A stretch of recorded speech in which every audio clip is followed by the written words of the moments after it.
Welcome to Music with Purpose. I'm Lisa Catherine. I'll be your host tonight. We, like usual, go right to the music. Our guests tonight are Joe, Dante, and Eesa, and that's all I'm going to say because let's let you play.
Welcome back, guys. I'm actually welcoming Joe and Dante back to this show. Eesa, this is your second time performing with Concerts with Causes, but your first time on our show. You guys were here almost a year ago, and I'm really excited that you're here because we get to get updated and hear your progress because I know you guys are all working really hard. My name's Lisa Catherine. You're tuned into Music with Purpose. Tonight we have with us Joe Casillo, Dante Strollo, and Eesa, and I don't want to pronounce your last name wrong, so please say your last name for me. Sabu. Sabu. Did I say that right? Yeah. Okay, very, very good. We got to hear your first song, which was Waterloo Sunset by the Kinks. Thank you very much. And it was fun. It was definitely more upbeat than last time you guys were here, because it was just you guys just did it Blackbird, I think, last year when you were here. Oh yes, Eesa helped a lot out. Eesa helped us out a lot on the bass. It really added a new whole dimension to it, and it was really fun to work with a different instrument other than guitar. I bet. It sounded really, really fun. I'm glad you did it. What I'd like to do is just a little back history. Concerts with Causes is a nonprofit. We're the ones that created Music with Purpose as an initiative. So this TV show is all about music and the purpose and the meaning behind the music. So we invite on guests like yourselves to talk about what music means to you, what you're doing with your music, and to perform. So we could share it with our audience, which I think is, I love it. I think we're just about a year into our shows. You guys, I believe, were our second or third show last year that we taped. Right, great. So we're having a lot of fun. We have a banner up here, the Imagine It Music Education Fund, and that banner is because that's how I really got to know you guys have all been performing at this event, which is a fundraiser that we do annually in Merritt at the Augusta Curtis Cultural Center to raise money for our music education fund called Imagine It. It's awesome, great performers. Everybody go, you won't regret it. It really is fun. We start with a student showcase and have a reception, and then we have a main performance for the community to come to. So we're going into our 4th year, and you guys will all be there, right? Yes. Yay. So that's how we've met, and again, multiple performances, which is very, very cool. Then I'm going to talk to each of you guys, okay? Dante first, because I met you first, and you said you'd be okay with telling the story of how we first met. We met because I went to a concert with my parents about 2011 in August at an event in Hartford. And the funny thing is, I went up and sang a Rolling Stones song. I think it was "You Can't Always Get What You Want." I sang with the community up there, and it was pretty fun. Then, just from there, I just joined the first showing at the Augusta Center with the Student Showcase. And from there, I just been playing every year, improving drastically, exponentially. If you could find a word like that to describe it best, it would be definitely exponentially. Because it's just every year, I just get so much better, so much more intact with the music community, and it's a good. I wouldn't be at this position if it weren't for you and Joe. And I mean, now that I'm even improving more, Eesa helped me. It's a really great program. There's so many benefits to music, and I don't think I even said this earlier, but Joe is the teacher of both of these fine young men here. So this exponential growth, has a little bit of something to do with you, Joe. Well, I'll take a little bit of credit. Okay. A little bit, but I think he's got passion and drive and talent. I think it's pretty much in these guys. I think I think they deserve most of the credit there. Dante, back to you. What's your goal? I know you're liking where you're at for school right now. Cheshire Academy, you said, has a great music program. Yes, great music program. It's fun to play there every day. Even on the days where I don't meet in the class, I still try to get in there, practice. They have always these great programs. I'm going to try a new program out next year. I can't do it this year because it's a little late, but I'm going to try the rock band next year when I get more accustomed to the academic program, and it's going to be really fun. It's a good balance. I mean, back last year, I would practice maybe 3 days a week and maybe for 30 minutes, but now I'm practicing at least for an hour every single day, which really helped go to that growth. I work with a bunch of different students, and it's always fun.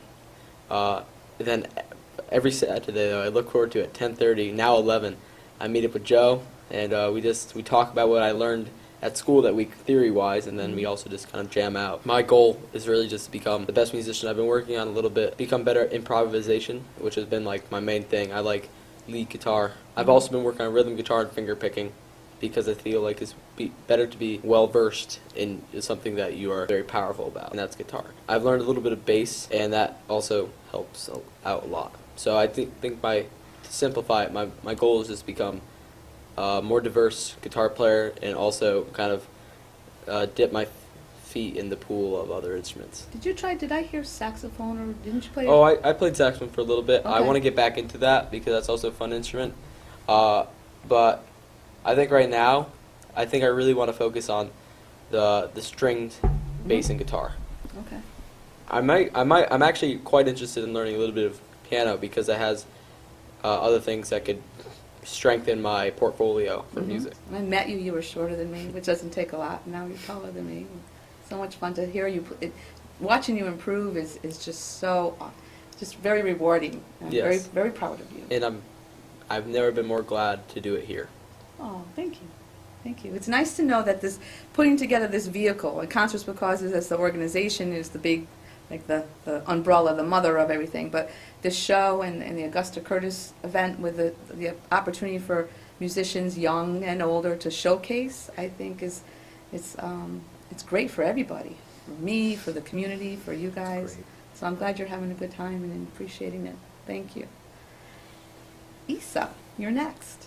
Last year was your first time performing with us, and you told us a little bit. I had a little blurb, but you tell me. I know you started when you were young, and you have a lot of family that plays. Yeah, mostly I run on my family, except for my mom plays an instrument, my brother does drums, my sister does piano, my brother and uncle both do guitar, and it's really fun.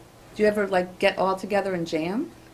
Sometimes, maybe if a cousin's over that plays guitar, or just in general, me, my dad, and my brother or sister will play. It's fun. That's right. over there. But that's neat that the family. We've had family acts that we've worked with, and it's fun to I can't imagine growing up with a family that's everybody's playing. It's always fun because some people just don't really appreciate music. Mm-hmm. They can listen to it but they don't like get it. They don't feel its power. I think that the thing about music is that everyone has their own way of listening to it and liking it. But I feel like the people who have the talent to appreciate are the people who go out of their way to make sure that the musicians can further perform and make better sounds. Mm-hmm. I think that it's not just being the listener, but it's also being an activist.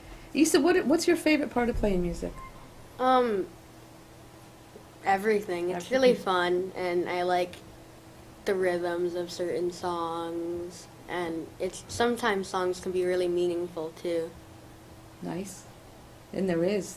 That's one Yeah. of the music is, if you're sad, it can make you feel better. If you're in a good mood, it can make you in a better mood. If you want to express something, you can sing along, or you can write your own music. And sometimes Eesa and I, Easa's been playing bass now for a while, and we play melodies. Like, for instance, he's learned the sound of silence, the melody of it on the bass. So another thing that he can do with his music is make his teacher come to tears with a beautiful melody. It's really, really neat to hear. Did I somewhere read, are you doing jazz? I'm doing jazz rock band at my school, and we've done 3 performances so far. It's been really fun, and Joe has seen one of them, I think. 2. 2, yeah. And the next performance we're doing is at the yearbook assembly, Mm-hmm. which is in June sometime. And we're doing the song. It's really fun. That's a great one. That's Bread? Who sings that song? No, that was Harry Nielsen. Yeah. It's a great program at that school, and they have great arrangements, and they really do a lot of really great music. Where was it, Issa, you're going? You told me before. The Foot School in New Haven. In New Haven, okay. The Foot School. It's good to know. Nowadays, too, when they're doing so many cuts in the schools for the music programs, it's nice to hear both you guys are in schools that have good, solid music programs. That's really important. I think that needs to be out there more Absolutely. in our communities. It's like the Yeah. first place to cut. I know there's all kinds of science and statistics about how music, whether it's listening or playing or learning, you use both sides of the brain, and there's Yeah. a whole slew of benefits. That's why it's very exciting to see what they're doing at Easa School, the Foot School, because you can tell that they push the kids. I mean, like I said, the arrangements can get complex, Mhm. but when you go to watch them perform, they're all having the time of their lives. So the fun is right there too. Which is probably awesome. one of the most important, I would think. Awesome. I mean, there's very serious music and learning music theory, and people have PhDs in music, and I understand that part of it too, Mhm. but Mhm. I think it would be horrible to not Mhm. have it be fun. Yeah. Oh. Yeah. I feel like music, like going back to what you said about it benefiting everything, I feel like having that music for an hour a day, every day, this has benefited me. It helps stress, and it makes a hard school seem a lot easier. Not in the sense of like the assignments, but in the stress-wise, because it just relieves stress. It's great. Like back to what you were saying, when schools cut it, I don't think that's really right, because I feel like everyone should have the chance to play music, because everyone hears music. Mhm. I mean, they have radios in cars, and they got iPhones, and they can listen to True. music. So if we have more people making music, I think the world would be a better place. Mhm. Hear, I hear. love that. Hear, Yes. hear. Yes. Well said. Joe, you sent me your bio, and I'm like, holy smokes! I'm not going to read it, but Good. I'm going to go through it because there's stuff I'd like to ask, and I think it's pretty neat. You said your early childhood education was you cited that as the most important time for you to be Yeah. learning music, and Yeah, absolutely. Well, it just like what we were talking about with these guys. That's I get a little sad when I learn that a lot of people my age didn't have that. We had music when I was in grade school. You know, 2nd, 3rd, 4th, 5th grade. We had music. We went to the music room. We went with Mr. Colonna, and we sat in the room, and he taught us how to sing, and we sang. And music was just a part of life. And so for me, I didn't know it. I don't think any of my classmates knew that we were learning and we were becoming musical. We were just playing and having fun. Yeah. You know, and then as I got older, I realized, wow, some people didn't get that. It's really an important part of education. Right. It really, really right. is. And that's Yeah. like with our little Imagine It Fund. I say little because it's, you know, we're not a big multi-billion-dollar organization yet. We can do is support. We have a fund where a student can apply if they're having a hardship financially. So maybe we can help them out with some lessons or open mics. We're providing music in the communities for farmers markets, just to get Yeah. as much music out there and as much opportunities. Right. Farmers markets are so much fun to watch the little kids just out there dancing, and you know, it's just, music should be everywhere all the time. Right. I really believe Yeah. that. You were 13 when you started with jazz? Yeah, that was my first private jazz guitar teacher when I was 13, and my dad and or mom drove me over the mountain. I grew up in southern Vermont in a small town, so we had to drive over the mountain and down into the valley of Brattleboro. Took me to the music store, and I was just in awe. When I first started with him, I realized how much more there was to playing guitar and music, so I was pretty much starstruck. Jazz is very different. I mean, all genres have something different, but just jazz is really set apart. And like for the young kids to be doing jazz too, it's really. Yeah. You were young to. Yeah. 13. To me, that's young to get jazz. Well, I think I know what you're trying to say. You know, I think these days it might be a little bit different. Like Eesa and Dante are exposed to a lot of that stuff at school, where Mhm. I wasn't so much Mhm. in high school. I remember, you know, a lot of kids, 7th grade, 8th grade, were looking at me going, "What do you listen to? Huh?"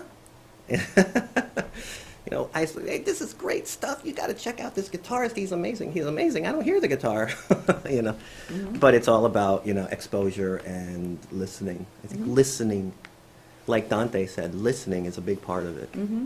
You know, That makes total sense. Berkeley is where you went to school. Your undergraduate. Yes. Berkeley. That's yeah. very, very one of the best, well-respected schools.